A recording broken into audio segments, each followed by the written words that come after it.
आज की कहानी है कुबेर का अहंकार। यह एक पौराणिक कथा है। कुबेर तीनों लोकों में सबसे धनी थे। एक दिन उन्होंने सोचा कि हमारे पास इतनी संपत्ति है लेकिन कम ही लोगों को इसकी जानकारी है, इसलिए उन्होंने अपनी संपत्ति का प्रदर्शन करने के लिए एक भव्य भोजन का आयोजन करने की बात सोची। उसमें तीनों लोकों के सभी देवताओं को आमंत्रित किया गया। भगवान शिव उनके इष्ट देवता थे, इसलिए उन्होंने उनका आशीर्वाद लेने वो कैलाश खुद पहुंच गए। प्रभु, आज मैं तीनों लोकों में सबसे धनवान हूँ। यह सब आपकी कृपा का फल है। अपने निवास पर एक भोजन का आयोजन कर रहा हूँ। कृपया आप परिवार सहित भोज में पधारने की कृपा करें। हे महादेव, परिवार सहित भोज में पधारने की कृपा करें। भगवान शिव कुबेर की मन का अहंकार जान चुके थे। वो बोले, वत्स, मैं बूढ़ा हो चला हूँ, कहीं बाहर नहीं जाता। कुबेर गिड़गिड़ाने लगा, भगवान, आपके बगैर तो मेरा सारा आयोजन बेकार चला जाएगा।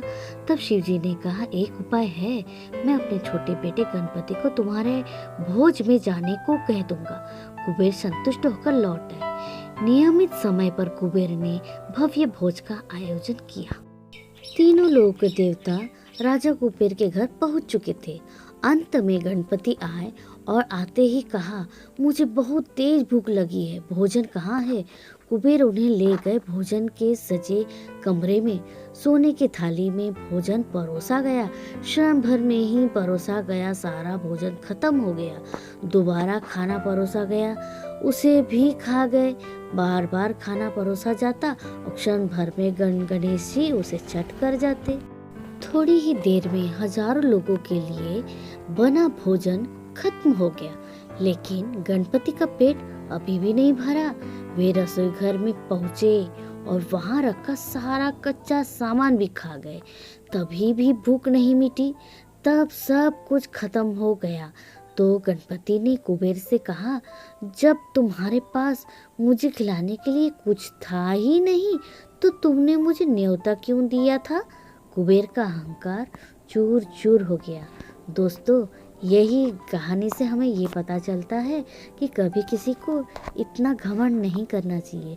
जितना अधिकार है उतना ही नहीं करना चाहिए। इससे ज़्यादा हम लोग किसी से ज़्यादा उम्मीद कर भी नहीं सकते और ज़्यादा किसी के लिए कुछ कर भी नहीं सकते। इसलिए अपनी पैर उतने फैलाओ जितनी चादर हो।